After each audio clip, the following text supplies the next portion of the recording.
Shema Yisrael, Shema Yisrael, Shema Yisrael, Shema Yisrael, Adonai Eloheinu, Adonai Eloheinu, Adonai Eloheinu.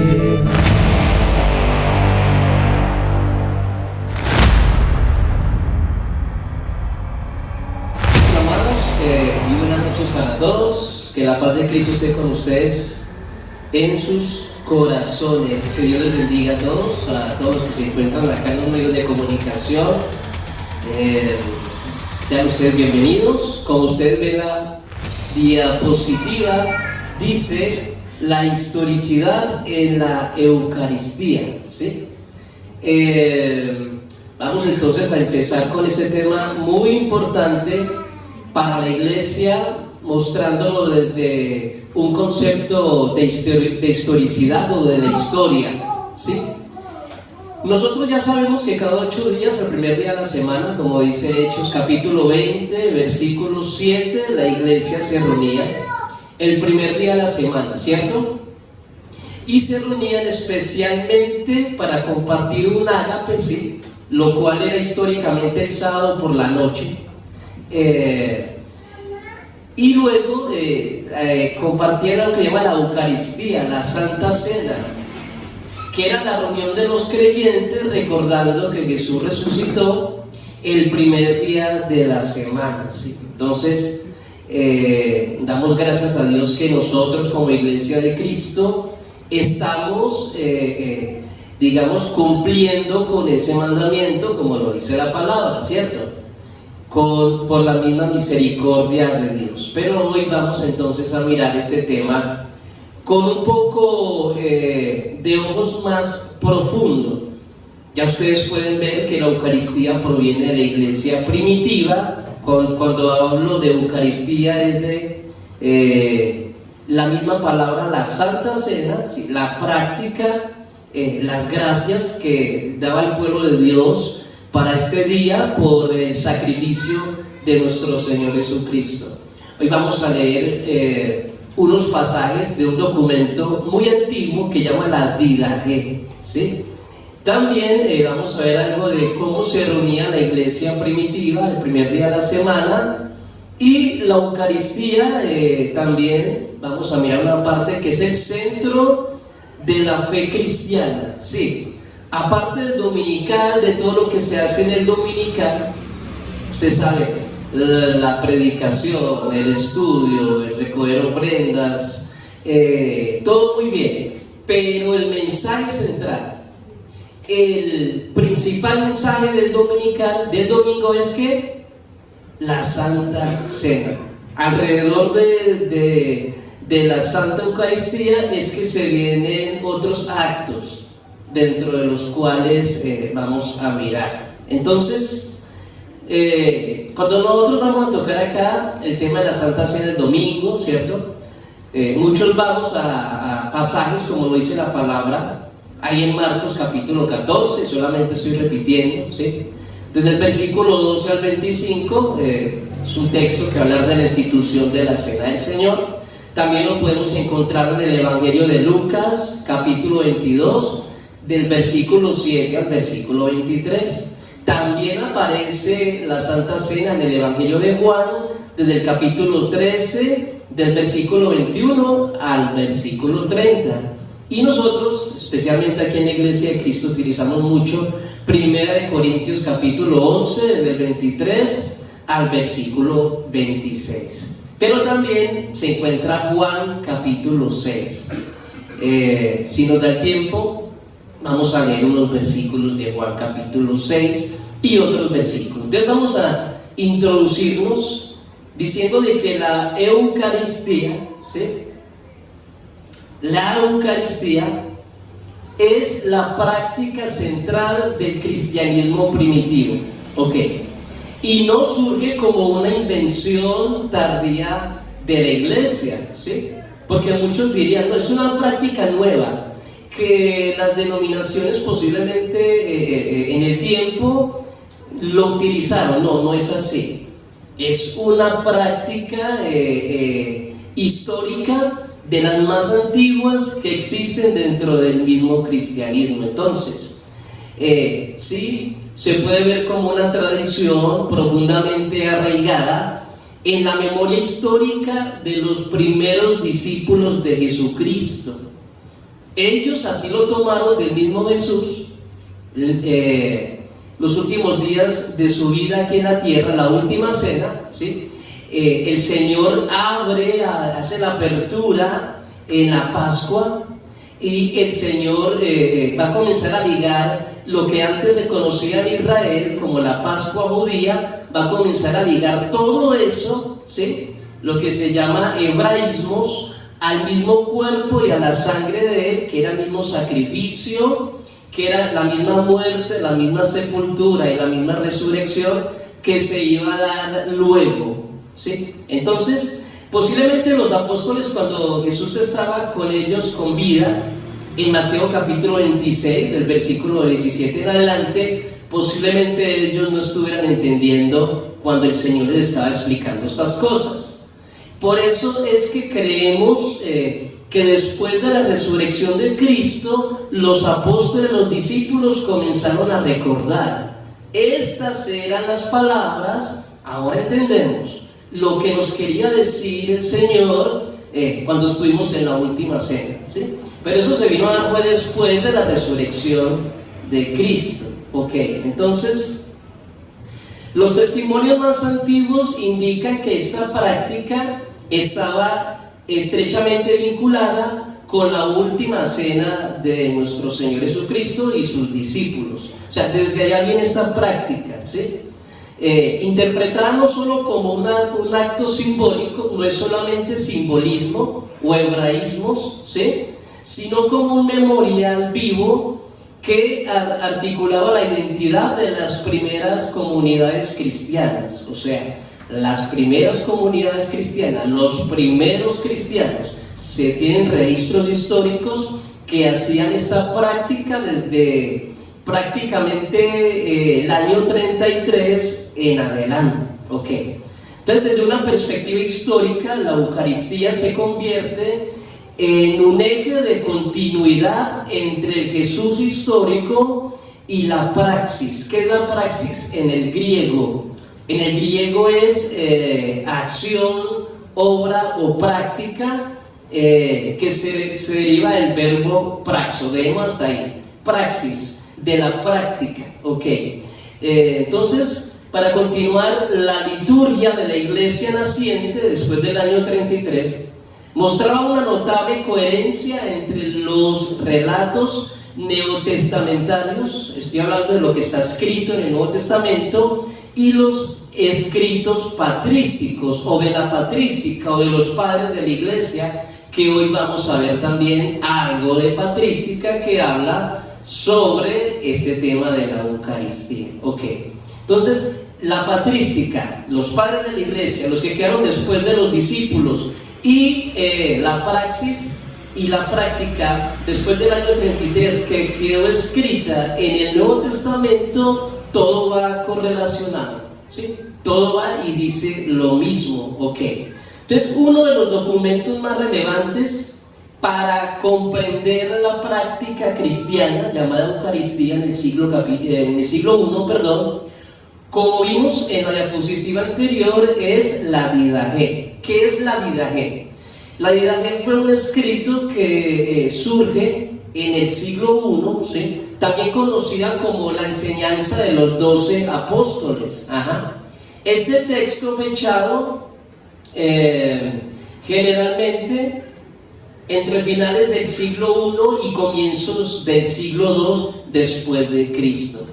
¿Por qué es tan importante la Didache? Porque ofrece una ventana privilegiada al culto antiguo, al culto histórico de los primeros cristianos, al culto más temprano fuera del Nuevo Testamento. Muchos dirían, sí, solamente me quedo con el Nuevo Testamento, pero cuando nosotros estudiamos teología, también hay un área que se llama la historicidad o la historia de la iglesia. Y hay que conocer también de historia, porque la Biblia también está entrelazada con toda una historia y con toda una cultura.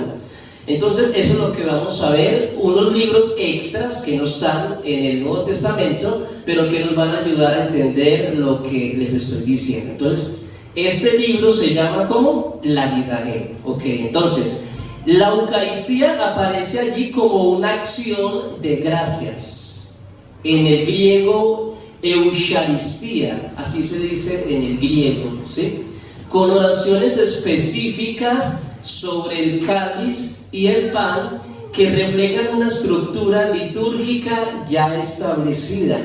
A diferencia de los relatos sinópticos de los que acabamos de hablar, de Mateo, de Marcos, de Lucas y de Juan, la Vidaje no menciona explícitamente la palabra de institución, como dicen los textos, esto es mi cuerpo. La Vidaje no va a utilizar ese dialecto, lo cual ha llevado a algunos estudiosos a sugerir que coexistían diversas tradiciones litúrgicas en el cristianismo primitivo, ¿sí? Esto es una imagen para que ustedes tengan alguna idea de cómo era la práctica en la antigüedad. Ok, entonces el contenido de la Vidaje, mis amados, revela también una fuerte dimensión comunitaria, ¿sí? Y ética de la Eucaristía. O sea que aparte de lo que conocemos de la práctica, también se ayudaba para la comunidad, para que la comunidad cristiana se reuniera especialmente para hacer este acto.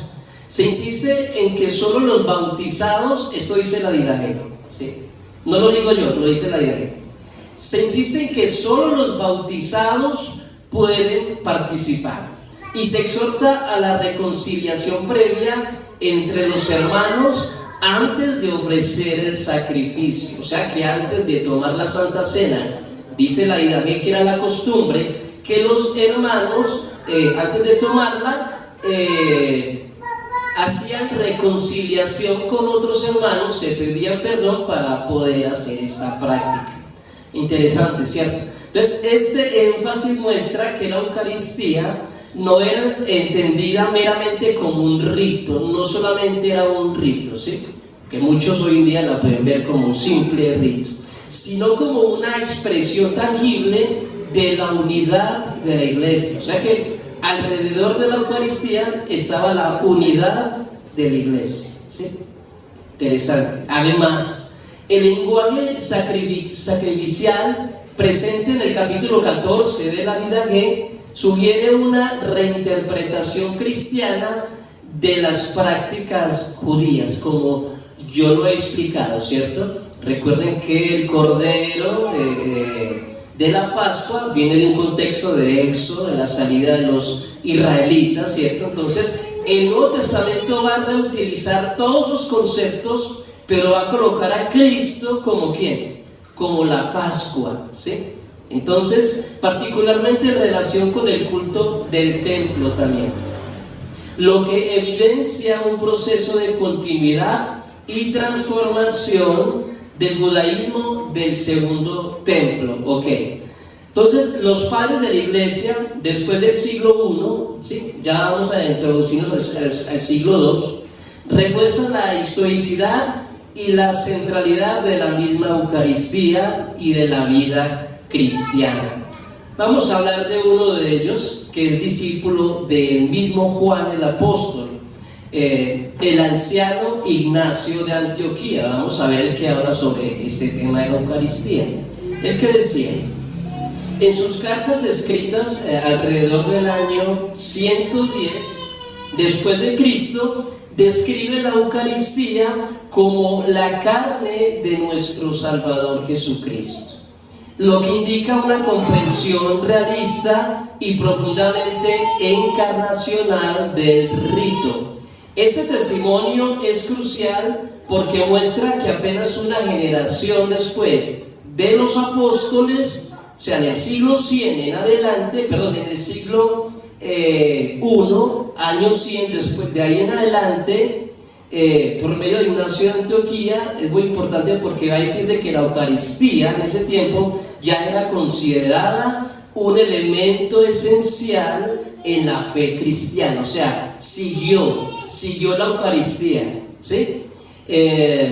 Entonces, y no una innovación. Eso es un suceso histórico muy importante porque van a haber cristianos que van a decir que era una innovación en el cristianismo en los tiempos, pero no, históricamente no podemos decir eso. Viene desde el año 33 y constantemente se hacía, como vamos a ver, el primer día de la semana. Ok, entonces vamos a ver otro autor de ellos, Justino de Mártir, a mediados del siglo II, él ofrece una de las descripciones más detalladas de la liturgia eucarística Estamos viendo la imagen de la Didache, ¿sí? De su apología. Apología es defensa, o sea, dentro de la misma apología y defensa cristiana también se utilizaba el tema de la Eucaristía para defenderse de otros grupos que estaban en ese entonces. Entonces, él explica, Justino de Mártir explica que el pan y el vino, tras la oración de acción de gracias, porque se da gracias cuando se tiene el pan y el vino en la mano, ¿cierto? No son recibidos como un alimento cualquiera, como un alimento común. Sobre esto habla Pablo en el capítulo 11 también de Corintios. Y es tan delicado tomarla como un alimento común que él les dice a los hermanos de Corinto, pues bueno, el que tenga hambre, pues hágalo en la casa, ¿cierto? Porque era algo tan delicado tomar la Eucaristía sin un discernimiento de lo que se estaba haciendo, que más abajo dice el texto que por esta causa es que muchos se enferman en las comunidades cristianas, porque tomaban la Eucaristía de una manera que errónea. O sea, es tan delicado tomarla de una manera como el Señor lo manda, que puede acarrear enfermedades también. Entonces, ese testimonio no solo confirma la continuidad de la misma práctica de la Eucaristía, sino que también evidencia su carácter público y estructurado dentro de las reuniones dominicales de los primeros cristianos. Ok, entonces en conjunto con la Didache y los escritos de los padres apostólicos, o también se les llaman en el primer siglo y segundo siglo apologistas, los que iban a defender la fe cristiana ante el imperio romano del siglo II, constituyen una base histórica muy firme, muy sólida, para afirmar que la Eucaristía fue una práctica constante, significativa y teológicamente desarrollada desde los primeros momentos del cristianismo. Okay. Lejos de ser una construcción doctrinal tardía, como ya lo he repetido en varias ocasiones, la evidencia sugiere, hermanos, que la Eucaristía formaba parte integral de la vida comunitaria cristiana, okay, reflejando tanto la memoria de ese Jesús histórico, ¿cierto?, como la identidad emergente de la iglesia en el mundo greco-romano. Entonces, volviendo a la Didache, vamos a ver el texto literal como habla la Didache de la Eucaristía.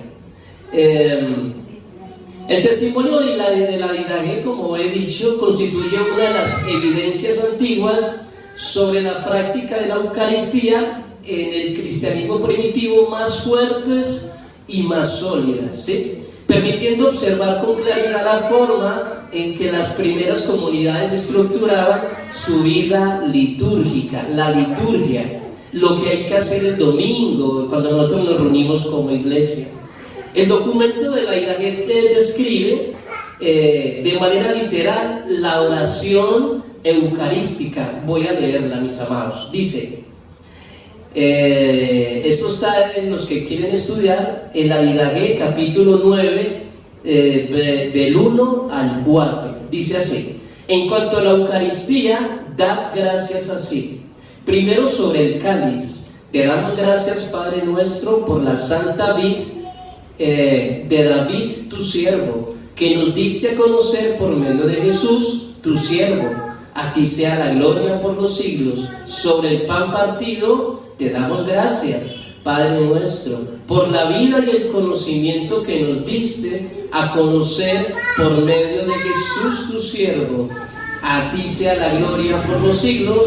Así que este pan partido estaba disperso sobre los montes y reunidos se hizo uno. Así sea reunida tu iglesia de los confines de la tierra en tu reino. Esta era la oración que hacían antiguamente según este registro histórico. Pero vamos a ver que otras comunidades hacían otro tipo de oraciones, ¿sí? Ya saben, si quieren estudiar, Didagué, capítulo 9, ¿ok? Históricamente, mis amados, ¿sí? Vamos a explicar algo de este pasaje. Históricamente, este pasaje, el que acabamos de leer, permite afirmar que la Eucaristía ya poseía una forma litúrgica definida desde finales del siglo I, ¿ok? Lo cual evidencia la existencia de una tradición establecida, o sea, herencia del cristianismo y transmitida dentro de la misma iglesia primitiva.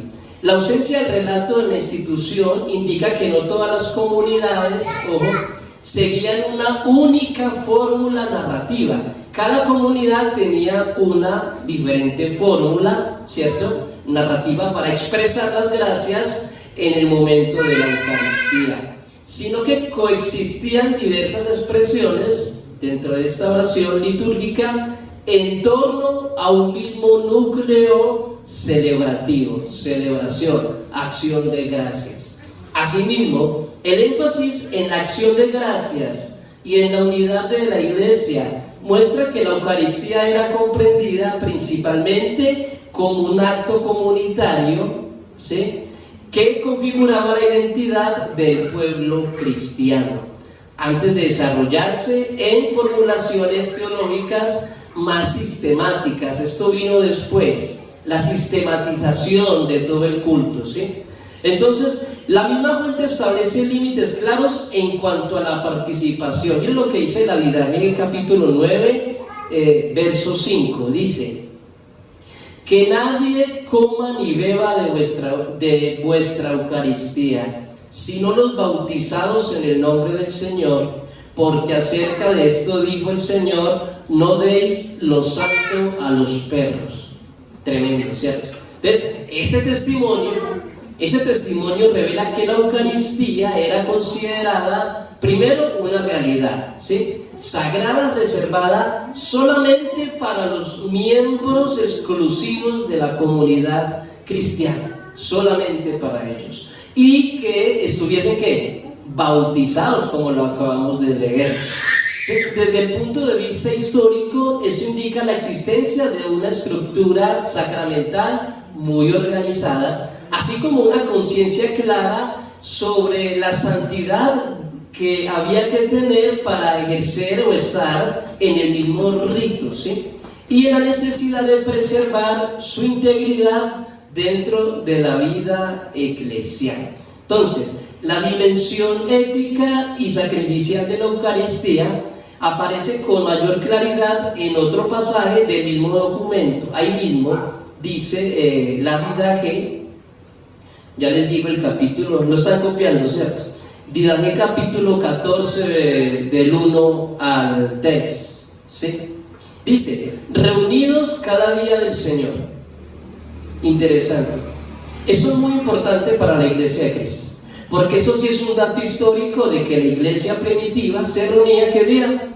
El día del Señor. Kuriakos, dice Apocalipsis capítulo 1, cuando se encuentra Juan en la isla de Patmos. Cuando traducimos al griego, que él se encontraba en la isla de Patmos, el día del Señor, Emera Kuriakos en griego. Por primera vez en el griego se va a hablar que la iglesia primitiva ya se le llamaba el día del Señor el Kuriakos, el domingo, ¿sí? Estoy hablando un dato histórico. Entonces dice la Didagué: reunidos cada día del Señor, partid el pan y dad gracias después de haber confesado vuestros pecados, para que vuestro sacrificio sea puro. Todo aquel que tenga contienda con su compañero, no se junte con vosotros. Oiga la costumbre que tenían en la antigüedad.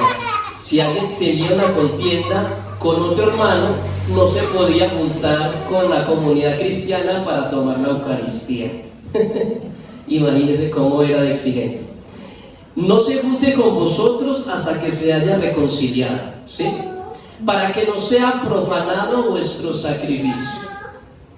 Porque este es el sacrificio del que dijo el Señor: en todo lugar y tiempo se me ofrecerá un sacrificio puro. Así termina capítulo 14, versículo 1 al versículo 3, verso. Entonces, ¿qué explica la vida gay? Explica que este texto muestra primeramente la celebración de la Eucaristía, que estaba vinculada especialmente en el Día del Señor, lo que confirma su práctica dominical, ¿ok? Desde una etapa muy temprana. Además de esto, el uso del término sacrificio refleja una reinterpretación del mismo mensaje cultural judío para un contexto cultural cristiano de ese entonces. Mientras que la exigencia de la reconciliación, o sea, era una exigencia para tomar la cena, la reconciliación, ¿sí? Previa, o sea, antes de tomar, ¿sí? Tenía que haber una reconciliación.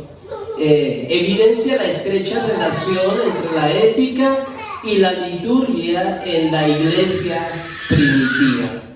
Pocas iglesias, bueno, si pocas hacen la Santa Cena como lo dice la palabra, el domingo, ahora agréguele este otro acto. No se puede tomar si no se ha hecho un acto de reconciliación con el hermano. Entonces, ¿a qué nos podemos apoyar en este dato histórico para hacerlo? El que tenga algo contra el hermano, para que no tome entonces la Santa Cena el domingo. Entonces, estamos acá, el domingo, el Kuriakos, la patrística, textos literales y explicación. Ya leemos un poco la IAG, vamos entonces a mirar la patrística que dice la Santa Cena también.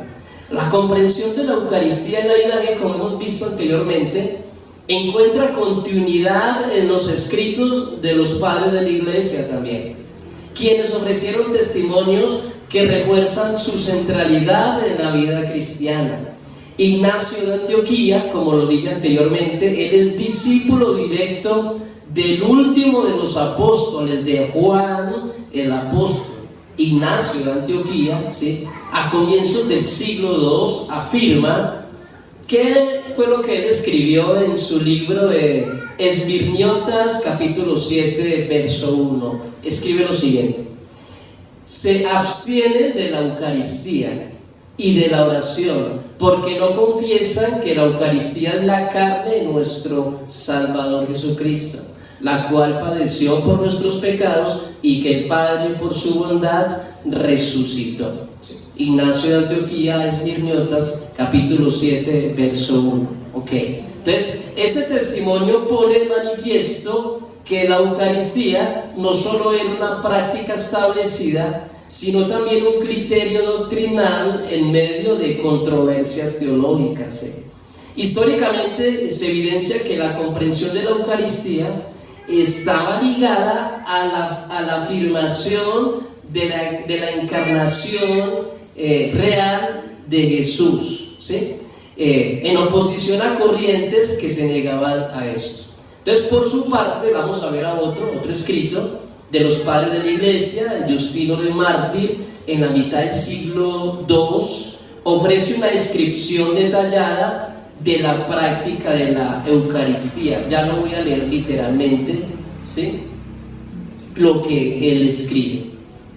Él dice, Justino de Mártir: este alimento se llama entre nosotros Eucaristía, del cual a nadie es lícito participar, sino al que cree que son verdaderas nuestras enseñanzas, y ha sido lavado con el lavamiento para el perdón de los pecados. Aquí hay un acto muy importante, porque muchos dicen el perdón de pecados llega cuando usted cree solamente en Jesús, pero no, según también esta carta, el perdón de pecados llega en el bautismo literalmente. O sea, tenemos una base histórica para también hablar sobre en qué momento es que llega el perdón de pecados, ¿sí? Cuando se confiesa a Jesús, cuando se cree en el Evangelio, pero cuando ¿qué? Cuando se sumerge en las aguas, se recibe, como dice Hechos 2, capítulo 30, Hechos y capítulo 2, versículo 38, en el momento del bautismo, ¿ok? Entonces dice el texto: a nadie es lícito participar sino el que cree que son verdaderas nuestras enseñanzas y ha sido lavado con el lavamiento para el perdón de los pecados, porque no lo tomamos como pan común ni bebida común, sino que así como Jesucristo nuestro Salvador se encarnó, así también se nos ha presentado, se nos ha enseñado que el alimento consagrado es la carne y sangre de aquel Jesús encarnado. Justino de Mártir, Apología, capítulo 1, verso 66. Entonces, este testimonio confirma que la Eucaristía era parte de la liturgia estructurada y pública, reconocible, e incluso en contextos externos al mismo cristianismo. Desde el punto de vista histórico, mis amados, muestra la continuidad con las prácticas anteriores y evidencia que la Eucaristía era entendida como una realidad distintiva dentro de una comunidad organizada. Entonces, vamos a ver una conclusión para poder entender hasta dónde vamos ahora, mis amados. La evidencia proporcionada, o la evidencia que yo he mostrado ahora, que es historicidad, ¿sí? Por medio de la Didache, ¿sí? Y junto con los testimonios de Ignacio de Antioquía, de Justino de Mártir, permite establecer con claridad que la Eucaristía estaba plenamente arraigada a la vida cristiana del primer siglo, ¿sí? La presencia de fórmulas litúrgicas definidas, la regulación de la participación de los hermanos, de los cristianos, también su sacrificio, su carácter, sacrificial, y su vínculo con la unidad comunitaria demuestra que no se trata de una construcción tardía, sino también, y sino especialmente, de una práctica continua que se desarrolló orgánicamente dentro de las primeras comunidades cristianas. Entonces, en este sentido, la Eucaristía aparece como el centro del culto cristiano primitivo y como una expresión histórica concreta de la identidad, disciplina y fe del origen del cristianismo. Entonces, mis amados, sí, la Eucaristía, como yo dije, creo que el domingo dije, la Eucaristía es el plato fuerte, la Santa Cena es el plato fuerte del domingo. Históricamente, desde el primer siglo, desde el año 33 en adelante, lo fue así. Cada domingo se reunía la comunidad cristiana para tomar el pan que representa ¿qué? El cuerpo de nuestro Señor Jesucristo inmolado, sacrificado en la cruz, y también el vino que representa la sangre del Señor derramada en la cruz por nosotros. Pero si vemos esos datos de la Eucaristía de la Didache, no fue por toda la humanidad. Si usted se pone a mirar detalladamente, a leer la Didache, fue solamente ese acto por los que creen, por su iglesia, por los creyentes, por los que han sido ¿qué? Bautizados, por los que han recibido perdón de pecados, porque solamente podían estar en este acto y tomar de este acto los que ya hubieran cumplido con ciertos requisitos. O sea, se cierra el cristianismo. En este tiempo el cristianismo es un poco cerrado y no cualquiera puede participar ¿de qué? De la Santa Cena. Así fue en el primer siglo según los libros históricos. Entonces, para continuar, mis amados, fundamento y práctica primitiva. La evidencia patrística anteriormente, lo que hemos explicado, ¿sí?, de Justino de Mártir, de Ignacio de Antioquía, de la Didache, también vamos a ver que también ayuda y se entrelaza con el Nuevo Testamento, los cuales permiten reconstruir históricamente tanto el Nuevo Testamento como esos escritos, tanto el origen como la práctica de la Eucaristía en las primeras comunidades cristianas. Estos escritos, ¿cuáles? Los neotestamentarios o los escritos del Nuevo Testamento fueron escritos literalmente entre el año 50 y el año 95 después de Cristo, ¿sí? Es un dato para que lo tengan ahí en cuenta. Y estos datos del Nuevo Testamento relacionados al tema de la Eucaristía reflejan una tradición recibida que fue transmitida y vivida dentro de un contexto comunitario concreto. ¿Cómo se llamaba? El cristianismo primitivo. Desde esta perspectiva, entonces, la Eucaristía, la Santa Cena, no surge como una elaboración, nuevamente lo digo, tardía, posterior, no, sino como una práctica que se hunde en las raíces de las enseñanzas de Jesús con sus apóstoles y estos con los discípulos, ¿sí? Entonces, uno de los textos más significativos de esto es el discurso del pan de vida de Juan capítulo 6, ¿sí?, redactado hacia finales del siglo I, posiblemente entre el año 85 y el año 95 después de Cristo.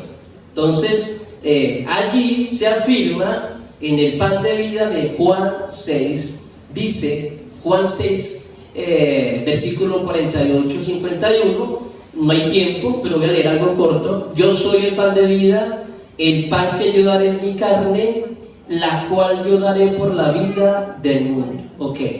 Y posteriormente dice el texto ahí en el versículo 54, el que come mi carne y bebe mi sangre, ¿tiene qué? Tiene vida eterna. Este pasaje se sitúa en un contexto judío donde el simbolismo del maná, ¿sí?, ustedes saben la historia del maná que descendió del cielo.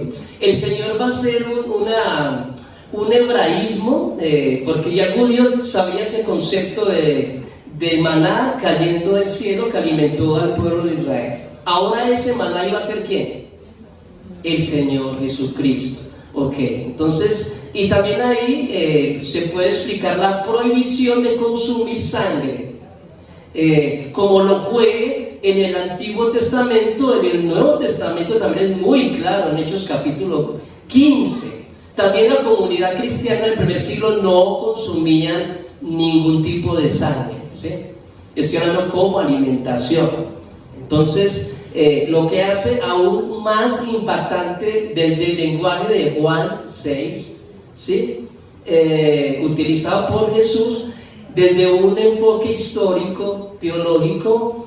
Este discurso no escribe directamente la institución de la Eucaristía, pero establece las categorías conceptuales que posteriormente serían comprendidas y vividas en la práctica de la liturgia de la iglesia. Nuevamente lo digo, como acabamos de mirar Mateo capítulo 26, Juan capítulo 6, al momento que el Señor dice estas palabras, sus apóstoles, sus discípulos, posiblemente no entendían qué, no entendían nada. Fue en el momento de la resurrección que ellos entendieron muchas cosas, dentro de las cuales se encuentra ¿qué? La Eucaristía, los símbolos del pan, el símbolo del vino. Ellos vinieron a entender eso fue después. Entonces, para continuar, mis amados, en el libro de los Hechos, ¿sí?, de los Apóstoles, escrito por Lucas alrededor del año 62 al año 70, lo creemos porque posiblemente unos años después que se escribió esa carta fue la destrucción del templo de Jerusalén en el año 70 por Tito, ¿sí?, y la familia Vespasiano en ese entonces. Entonces, Hechos fue escrito unos pocos años atrás, antes de la destrucción del templo.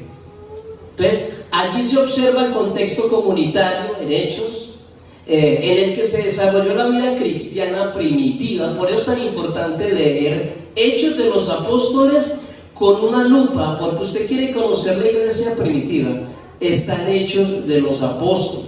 Los capítulos 3 y 4 presentan una comunidad cohesionada, centrada en la enseñanza apostólica, centrada en la oración, centrada en la comunión, elementos que constituyen el entorno natural donde se celebraba la fracción del pan. El día a día ellos se reunían, permanecían juntos en el templo, ellos estaban en sus casas, ellos partían el pan, ellos tomaban la Eucaristía, ¿sí?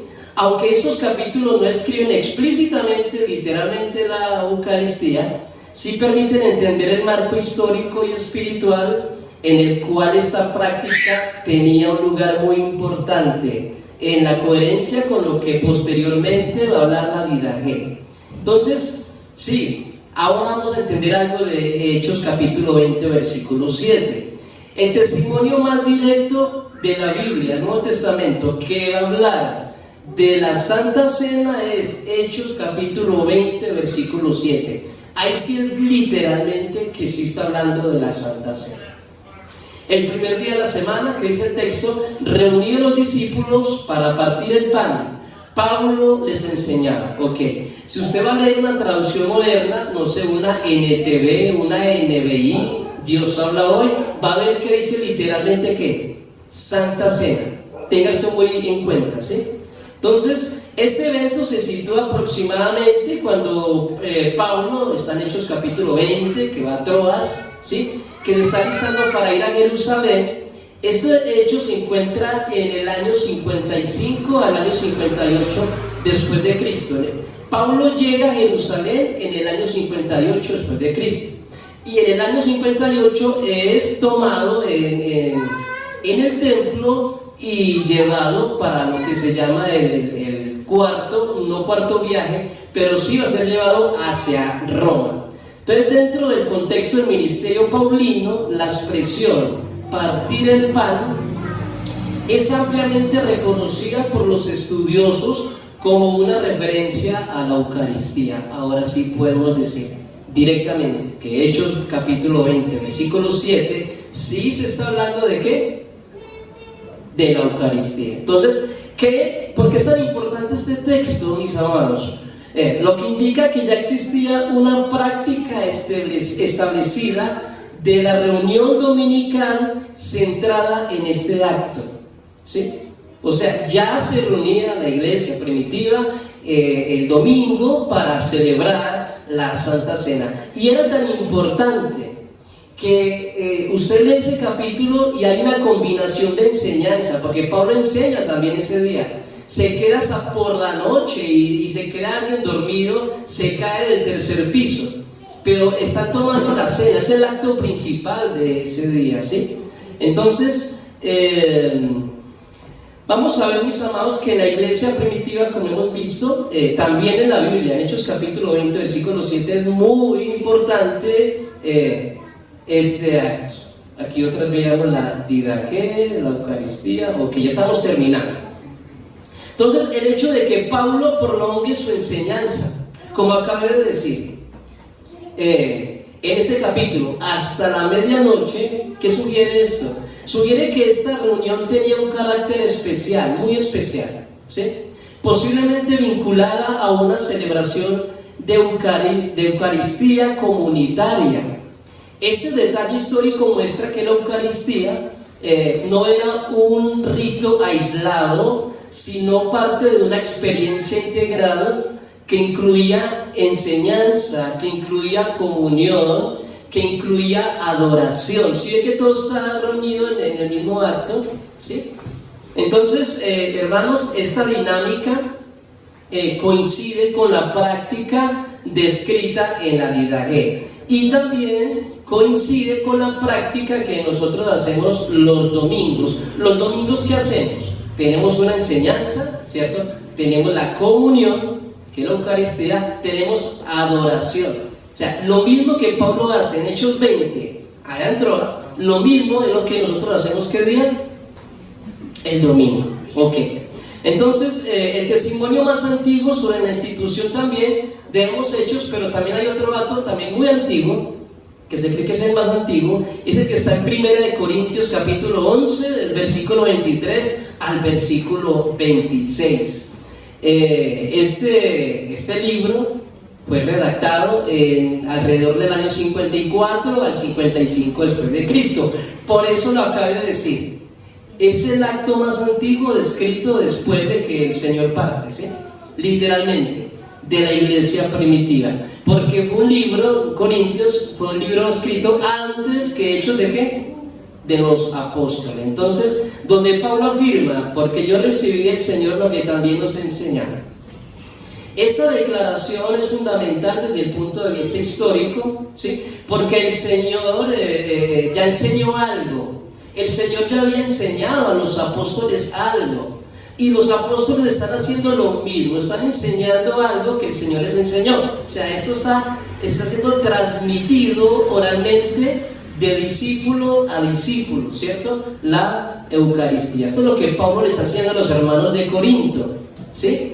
Igualmente que el Evangelio. Cuando usted lee el capítulo 15 de 1 Corintios, de igual forma, dice Pablo, que les va a enseñar algo que él también ya recibió. Lo mismo el Evangelio, lo mismo que la Santa Cena. Entonces, esta declaración es fundamental desde el punto de vista histórico, ya que evidencia la transmisión de una tradición previa, probablemente originada en el círculo apostólico. Ese pasaje refleja una fórmula litúrgica que ya era utilizada en las reuniones cristianas, lo que afirma la antigüedad y continuidad de la práctica de la Eucaristía en la iglesia primitiva. Entonces, el contexto cultural de la iglesia en Corinto también aporta elementos importantes para la comprensión histórica de la Eucaristía. Vamos a mirar algo. Allí en Corinto era una sociedad marcada por divisiones sociales, ¿sí? Y prácticas comunes de banquetes.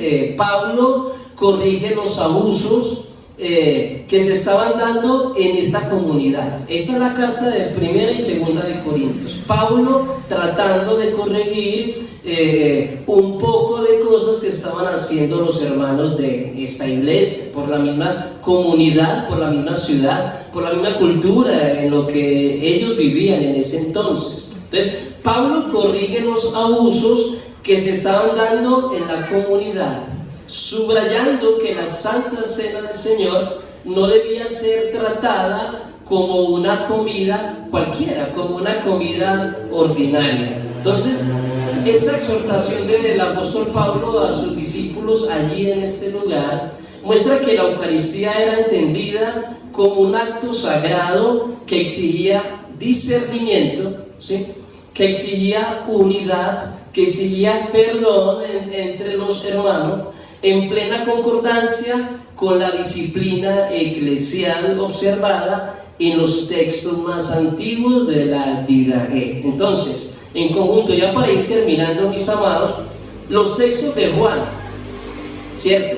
Juan capítulo 6, ya hablamos sobre algo sobre de Hechos de los Apóstoles y las cartas paulinas que hemos hablado, permiten trazar una línea histórica coherente que conecta las enseñanzas de Jesús, ¿sí? Con la práctica de la iglesia primitiva que se transmitió oralmente de discípulo a ¿qué? A discípulo. Entonces, esta continuidad ofrece una evidencia histórica que la Eucaristía fue desde sus inicios una realidad central en la vida cristiana, ¿sí? Integrada en la liturgia, la enseñanza y la identidad comunitaria de los creyentes, hermanos.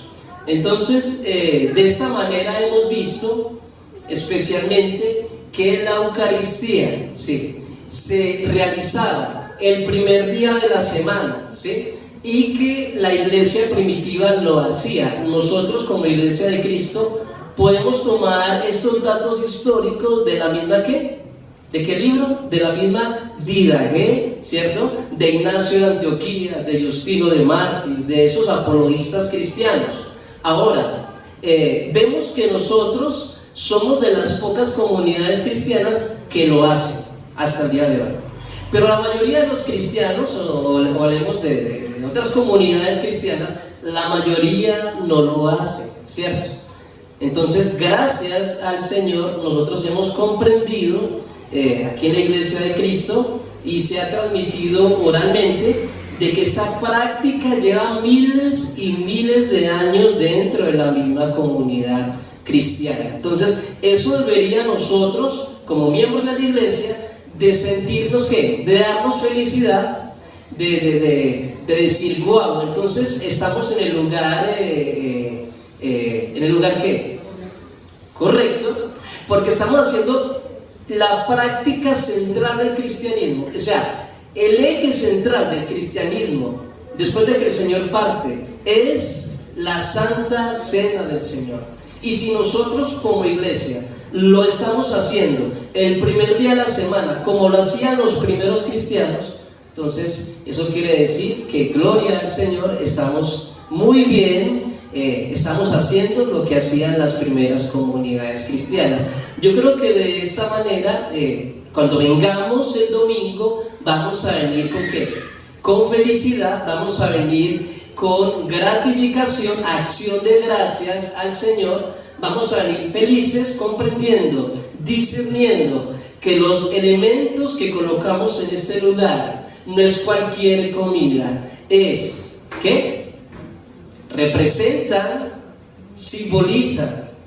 El pan sin levadura simboliza la carne de nuestro Señor mutilada, sacrificada en la cruz, también del Calvario, ¿sí? Por cada uno de nosotros, y que el fruto de la vid, ¿sí? Representa la sangre del Señor derramada por cada uno de su pueblo, ¿sí?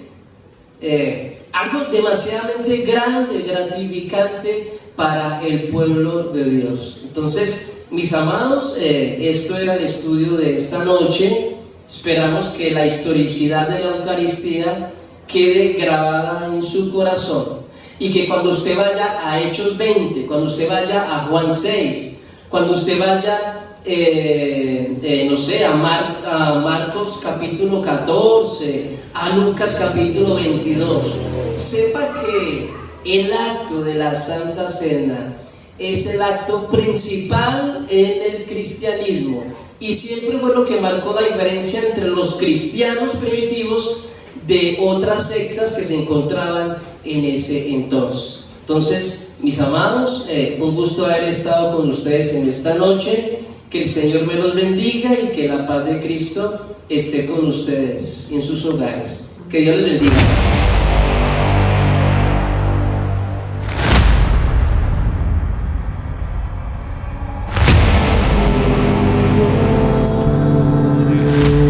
Con todo el corazón, con toda